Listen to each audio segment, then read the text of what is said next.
नमस्कार, news 18 update में आप सभी का बहुत बहुत स्वागत है। मैं हूं आपके साथ सिरांधा शेखर। शुरुआत बड़ी खबर के साथ करेंगे गोपालगंज से खबर, जहां गंडक नदी में नाव डूब गई। इस हादसे में एक शख्स की मौत हो गई, वहीं 2 की हालत गंभीर बताई जा रही है। वहीं लापता 4 लोगों की तलाश फिलहाल जारी है। घटना जादवपुर थाना क्षेत्र के मेहंदिया गांव की है। बताया जा रहा है कि नाव पर क्षमता से अधिक लोग सवार थे और इसी वजह से यह हादसा पेश आया। तो गोपालगंज की खबर है, तस्वीरें भी आपको दिखा रहे हैं। हम आपको बता दें, यहाँ पर नाव डूबने की वजह से बताया जा रहा है कि एक शख्स की जान चली गई है, वहीं 2 की हालत गंभीर बताई जा रही है। मुकेश हमारे साथ जुड़ गए हैं ज्यादा जानकारी के साथ। मुकेश, अभी क्या स्थिति बताई जा रही है? क्या मृतकों का आंकड़ा बढ़ा है? क्योंकि 2 की हालत गंभीर बताई जा रही है। ज्यादातर पर शानदार जो घटना है जादवपुर थाना क्षेत्र के मेहंदिया गांव के पास की है और यहाँ पर बताया जा रहा है कि जो ग्रामीण जो अभी सदर सीओ वहाँ पहुंचे हैं, वीडियो पहुंचे हैं और जो जिला प्रशासन जो टीम पहुंचे हैं, ग्रामीण ने बताया है कि जो लापता है, लापता की संख्या 4 नहीं बल्कि 8 है। तो 8 लोग लापता है, उसमें बच्चे और बच्चियां भी शामिल हैं। और मैं बताऊँ कि अभी जो रेस्क्यू ऑपरेशन चलाया गया है उसमें 2 लोग जिन लोग जान बचाई जा सकी है, जिनको हॉस्पिटल में भर्ती कराया गया है।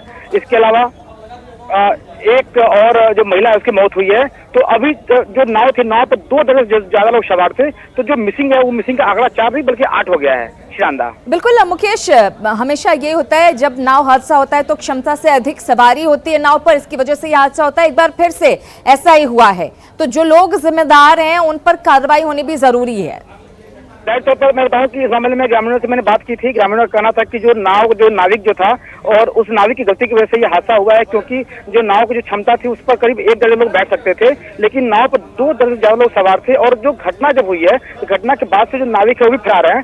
तो ये तो बात की बात है कि जिला प्रशासन जो है उस मामले को जांच पड़ताल करेगी, लेकिन अभी जिला प्रशासन की जो पूरी टीम है वो रेस्क्यू में लगी हुई है कि जो मिसिंग लोग हैं उन्हें निकाला जाए बाहर। बहुत शुक्रिया मुकेश इस जानकारी के लिए। तो नाव पर क्षमता से अधिक लोग सवार थे और इसी की वजह से यह हादसा हुआ है। हम आपको बता दें कि 8 लोग फिलहाल लापता बताए जा रहे हैं और एक और महिला की मौत इस हादसे में हो गई है।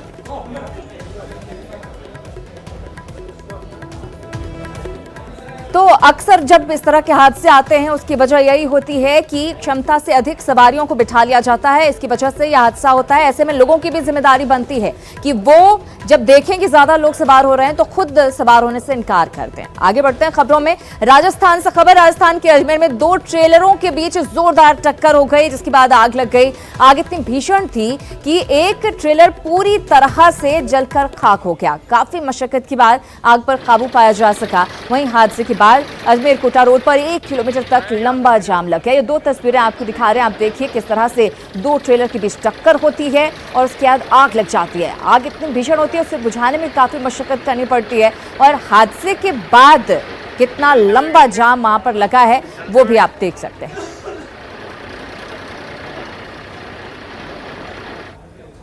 तो अजमेर की तस्वीरें आपने देखी, रफ्तार का कहर यहां पर देखने को मिला। 2 ट्रेलरों की दरअसल टक्कर यहां पर हुई थी।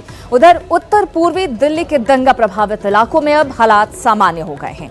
दंगों की आग का धुआं छट गया है, जिंदगी अब पटरी पर लौट आई है। 3 दिनों से बंद दुकानें भी खुल गई हैं। वहीं दंगा प्रभावित इलाकों में अभी भी पुलिस का फ्लैग मार्च जारी है। नॉर्थ ईस्ट दिल्ली में हालात का जायजा लिया न्यूज 18 संवाददाता रवि मिश्रा ने। काफ़ी दिनों बाद नॉर्थ ईस्ट दिल्ली में जो जनजीवन है सामान्य रूप से पटरी पर लौट चुका है।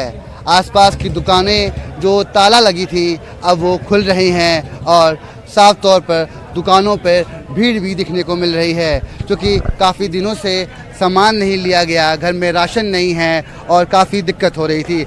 इस पूरे इलाके में काफ़ी महत्वपूर्ण दुकान है, जैन साहब की दुकान है, काफ़ी मशहूर दुकान है। लगातार यहाँ पर काफ़ी संख्या में लोग आते हैं, रोज़मर्रा की ज़िंदगी में अपने महत्वपूर्ण सामान खरीद के ले जाते हैं। 5 दिनों से दुकान पे ताला लगा हुआ था, कोई कस्टमर नहीं आ रहा था और लोगों को काफ़ी दिक्कत हो रही थी। क्या भाई साहब दुकान खुल गया, अभी कुछ शांति है? शांति है, अब काफ़ी शांति है, अब कुछ नहीं है, बहुत शांति है। अस्सलाम वालेकुम। बहुत दिनों बाद दुकान खुला है। हाँ जी, बड़ी परेशानी हुई है बीच में हमारे को दुकान के लिए, बहुत ज़्यादा परेशानी हुई है। आज दुकान खोली है, देखो क्या हालत हो रही है भीड़ की, और भी सामान भेजने को मना कर रही है। जैन साहब की दुकान है और यहाँ पे हमेशा दुकान है, हमेशा से जैन साहब तो हमारे बहुत बड़े आदमी है, पुराने आदमी है ये।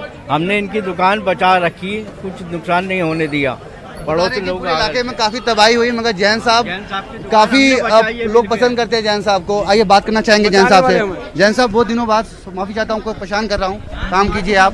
बहुत दिनों बाद दुकान खुली है, कैसा आप कहना चाहेंगे कुछ? बहुत बढ़िया, अच्छा लग रहा है, बड़ा महसूस दे रहा है, शांतिपूर्वक काम हो रहा है, सब बढ़िया हो रहा है।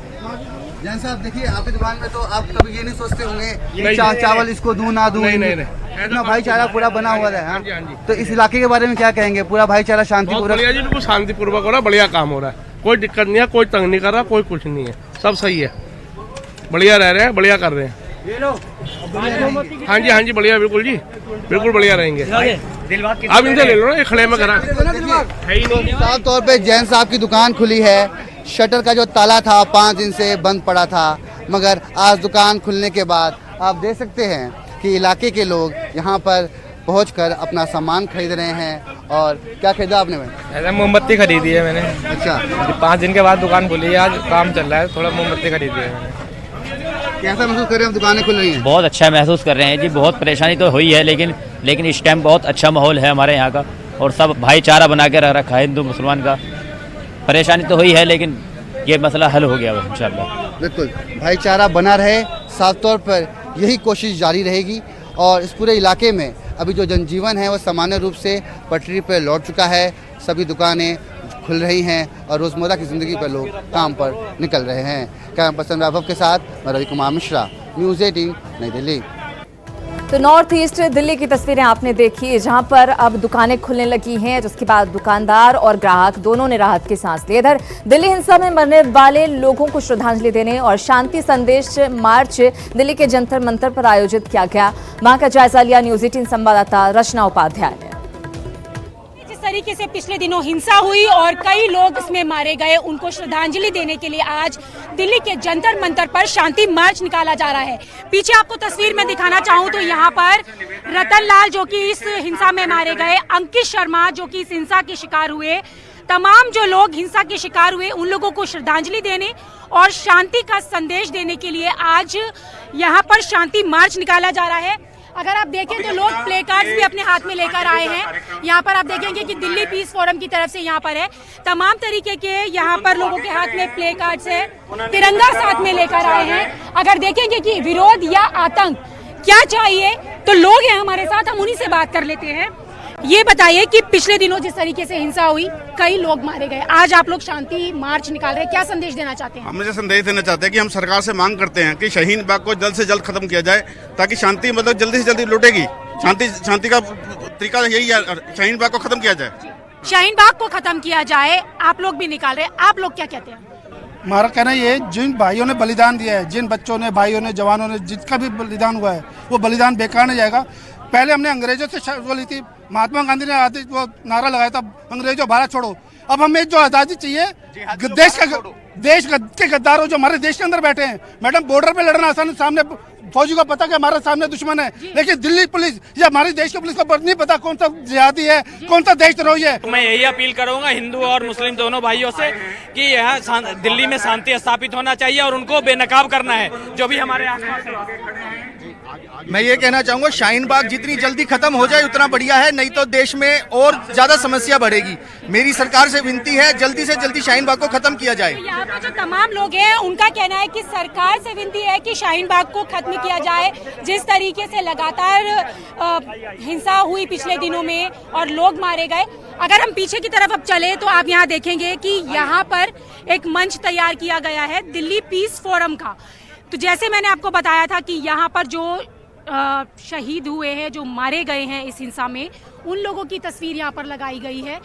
आप देख सकते हैं रतन लाल, उसके बाद अंकित शर्मा, उसके बाद विनोद कश्यप, तो तमाम लोग शांति मार्च के जरिए शांति की अपील तो कर ही रहे हैं। और उनका कहना है कि जिस तरीके से ये सब चीजें हुई उस पर सरकार को कड़ा रुख इख्तियार करते हुए दोषियों को जल्द से जल्द सजा का प्रावधान करना चाहिए। अब ये देखने वाली बात होगी कि इस शांति मार्च के बाद क्या कुछ नई चीजें सामने निकल कर आती हैं। कैमरा पर्सन नगेंद्र के साथ रचना, न्यूज़ 18 दिल्ली। तो धीरे धीरे लोगों की जिंदगी दिल्ली में पटरी पर लौट रही है। शांति मार्च निकाला गया है और सभी की यही अपील कि शांति और भाईचारा बना रहे। फिलहाल अब आपको सीधे लिए चलते हैं प्रयागराज, जहां पर प्रधानमंत्री नरेंद्र मोदी बोल रहे हैं। समझा है उनके लिए जिस संवेदनशीलता से काम किया है उतना पहले कभी नहीं किया गया। आप भी याद करिए, मेरे दिव्यांग भाई बहनों को पहले यहां वहां के दफ्तरों में हफ्तों तक चक्कर लगाना पड़ता था, तब जाकर थोड़ी बहुत जरूरी मदद उन्हें मिल पाती थी।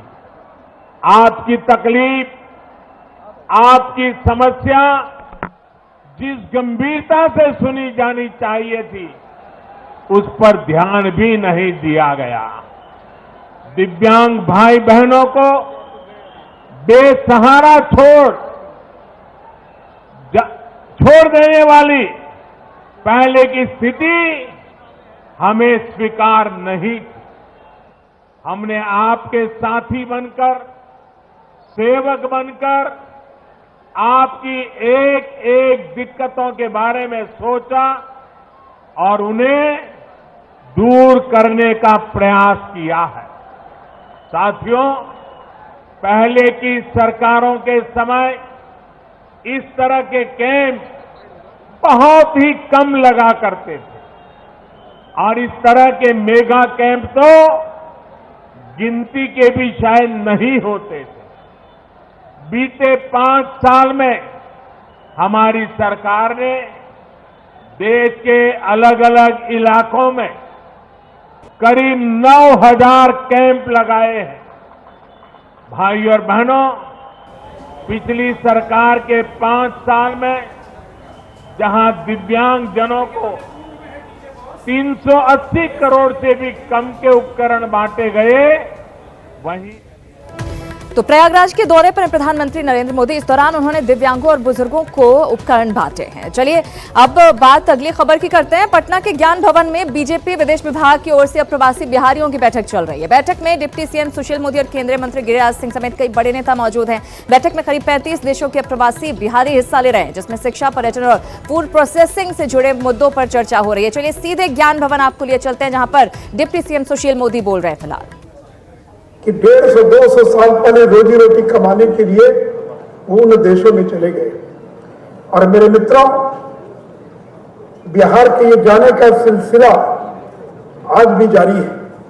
और मैं यहां बैठे लोगों को बताना चाहूंगा कि इस समय बिहार से प्रति वर्ष 3 लाख पासपोर्ट प्रति वर्ष और बिहार के लोग पासपोर्ट इशू कराते हैं। और बिहार में भी सबसे ज्यादा, मेरे पास जो 18-19 का आंकड़ा है, सिवान के 41,700, यानी बिहार से जाने वाले बाहर के लोगों में 13% लोग केवल सिवान जिले के हैं, 41,700। फिर नंबर 2 पर गोपालगंज जिला 34,200, यानी जो पासपोर्ट निर्गत हुआ है उसमें करीब 11% लोग केवल गोपालगंज जिला के हैं। और इसी प्रकार औरंगाबाद, यहाँ के भी 8% लोग हैं। और आप कभी भी सुबह के फ्लाइट से पटना आइए, 8 साढ़े 8 बजे की फ्लाइट में, तो आपको बड़ी संख्या में बिहार के मजदूर, जो स्किल्ड लोग हैं, अब उनको मजदूर कहना उचित नहीं होगा, बिहार के लोग बड़ी संख्या में लौटते हुए आपको हवाई जहाज में दिखाई पड़ेंगे। और पूछिए कहाँ के रहने वाले हो, तो कहेगा गोपालगंज के हैं, सिवान के हैं, छपरा के। तो मित्रों, एक बात मैं कहना चाहूंगा आपसे कि कई बार लोग कहते हैं कि बाहर क्यों लोग जाते हैं। अरे भाई, अगर बिहार का व्यक्ति बाहर जाता तब अंगुली उठाते हैं। गुजरात का व्यक्ति क्यों जाता है बाहर? गुजरात तो देश के सबसे विकसित राज्यों में है। अब चले जाइए इंग्लैंड, चले जाइए अमेरिका, चले जाइए केन्या, आखिर पंजाब जो देश का एक विकसित राज्य है, आज कनाडा में, अमेरिका में अगर सबसे ज्यादा अगर भारत के कहीं के लोग हैं तो वह पंजाब के लोग हैं। बाकी केरल के लोग गल्फ देशों के अंदर, और इतनी बड़ी संख्या में जो गल्फ खाड़ी देशों से जो लोग जाते हैं, आज गल्फ के देशों में इतनी बड़ी संख्या में केरल के लोग जाते हैं। और न्यूज 18 अपडेट में एक बार फिर से आप सभी का बहुत बहुत स्वागत है। खबरों के सिलसिले को आगे बढ़ाते हैं। बिहार में चुनावी साल में पार्टियां अपने अपने हिसाब से सियासत कर रही हैं। एनडीए की मजबूत घटक एलजेपी ने भी चुनावी साल में सियासी बिसात बिछाने की शुरुआत कर दी है। एलजेपी ने इस बिसात में अपने ही सहयोगियों को निशाने पर लेना शुरू कर दिया है। एलजेपी के राष्ट्रीय अध्यक्ष चिराग पासवान के 2 बयानों को सुनेंगे आप तो आपको भी इस पर यकीन हो जाएगा। चिराग पासवान ने 2 बयानों से बीजेपी और जेडीयू दोनों को निशाने पर लिया है। दिल्ली हिंसा के जरिए चिराग ने जहां बीजेपी नेताओं को निशाने पर लिया, वहीं बिहार में अपराध पर नीतीश कुमार पर भी वार किया। शर्मनाक है जिस तरीके से दिल्ली में हिंसा हुई है। ज़रूरी है दोषियों को चिन्हित करना कि किनकी वजह से, और जिसमें प्रमुखता से मुझे कुछ ऐसे नेताओं के नाम भी इसमें जिम्मेदार लगते हैं जिनकी वजह से, जिस तरीके से कपिल मिश्रा ने कुछ दिन पहले बयान दिया था, पुलिस की मौजूदगी में ही ये बयान दिया था कि ट्रंप के जाने के बाद हम लोग पुलिस को भी नहीं देखेंगे और हम लोग को जो कार्रवाई करनी होगी हम करेंगे। और उसके बाद और समय समय पर हम लोगों ने देखा कि जब नेताओं की इस तरीके से बयान आते हैं उसके बाद हिंसा भड़कती है। उससे पहले दिल्ली चुनाव में जिस तरीके से अनुराग ठाकुर ने बोला था कि जो गद्दार हैं उनको गोली मारी जानी चाहिए, उसके बाद हमने देखा कि दिल्ली में गोलियां भी चली। तो समय समय पर इस तरीके के जब बयान आते हैं वो भी जिम्मेदार होते हैं। अपराध बढ़ता जा रहा है, जबकि हमारे मुख्यमंत्री जंगल राज का ही विकल्प बनकर आए थे। कुछ समय तक उनके रहते जरूर अपराध पर नियंत्रण भी आया था, पर पुनः जिस तरीके से आपराधिक गतिविधियां बढ़ी है, ये जिम्मेदारी लोक जनशक्ति पार्टी की ही बनती है कि हम लोग अपनी राज्य सरकार को सुझाव दें कि भैया कैसे चीजों को हम लोग सुधार सकते हैं। और अब चिराग पासवान के बयान और वीडियो के बाद ये सवाल उठता है कि अपनों के खिलाफ बयानबाजी क्या रणनीति का हिस्सा है। सवाल उठने लाजमी हो जाते हैं जब इस तरीके के बयान आते हैं। बयानों से चिराग बीजेपी जेडीयू को आखिर क्या इशारा करने की कोशिश कर रहे हैं? क्या चुनावी साल में प्रेशर पॉलिटिक्स कर रहे हैं चिराग पासवान? ये तमाम वो सवाल जो इन बयानों की बात उठते हैं। क्या दबाव की राजनीति से 2020 पार करेंगे चिराग पासवान? क्या अलग चुनावी दांव चलने के चक्कर में है चिराग? अपनों के खिलाफ बयानबाजी क्या उनकी रणनीति का हिस्सा है?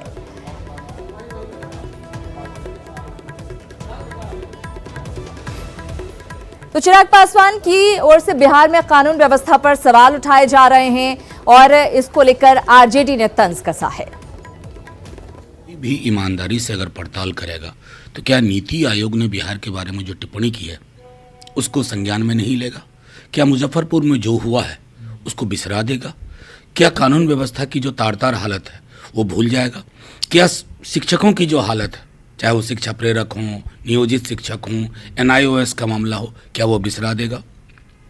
खेतीहर समाज का जो संकट है, जल जीवन हरियाली से शामियाना लगाने से वो हकीकत छुपती नहीं है। तो मैं समझता हूँ कोई भी नेता किसी भी दल का हो, इसलिए हमने बेरोजगारी हटाओ यात्रा जो नेता प्रतिपक्ष की है, हमने तो अपील की थी कि भाजपा, जदयू और तमाम जो जिसे एलजेपी के सब लोग शामिल हो। तो एनडीए का एक घटक दल अगर इस तरह से बयान देगा तो जाहिर है विरोधियों को हमला करने का मौका मिलेगा और मनोज झा भी कहीं ना कहीं इसी तरह से हमला बोलते हुए नजर आ रहे हैं। इधर जेएनयू में देश विरोधी नारेबाजी के मामले में सीपीआई नेता और जेएनयू छात्र संघ के पूर्व अध्यक्ष कन्हैया कुमार के खिलाफ देशद्रोह का मुकदमा चलेगा। अरविंद केजरीवाल सरकार ने दिल्ली पुलिस की स्पेशल सेल को इसकी मंजूरी दे दी है। फरवरी 2016 में दिल्ली के जवाहरलाल नेहरू विश्वविद्यालय में देश विरोधी नारे लगाने का मामला सामने आया था। दिल्ली पुलिस ने इस मामले में जनवरी 2019 में चार्जशीट दाखिल की थी। कन्हैया के अलावा उमर खालिद, अनिर्बन और कई अन्य लोगों के खिलाफ भी देशद्रोह का मुकदमा चलेगा। हालांकि कन्हैया ने मामले में राजनीतिक फायदा लेने का आरोप लगाया है, क्योंकि हम चाहते थे कि इस पे जल्द से जल्द फैसला लिया जाए, क्योंकि हम जानते हैं कि ये जो पूरा का पूरा मामला है उसकी सच्चाई क्या है। सच्चाई ये है कि हमने देश के खिलाफ कोई नारा नहीं लगाया है। हम चाहते थे कि अदालत में जो है ट्रायल हो और अदालत में ट्रायल के लिए अनुमति दी गई है, इसके लिए बहुत बहुत धन्यवाद। और ये ऐसे मौके पे दिया गया है कि उससे हर किसी को ये समझ में आ रहा है। पहली बार मुकदमा में चार्जशीट तब हुआ जब हम चुनाव लड़ने वाले थे, और अभी फिर से जो है बिहार का इलेक्शन होने वाला है। और इस रिपोर्ट के साथ ही न्यूज 18 अपडेट में फिलहाल इतना ही, लेकिन न्यूज 18 बिहार झारखंड पर खबरों का सिलसिला लगातार जारी है।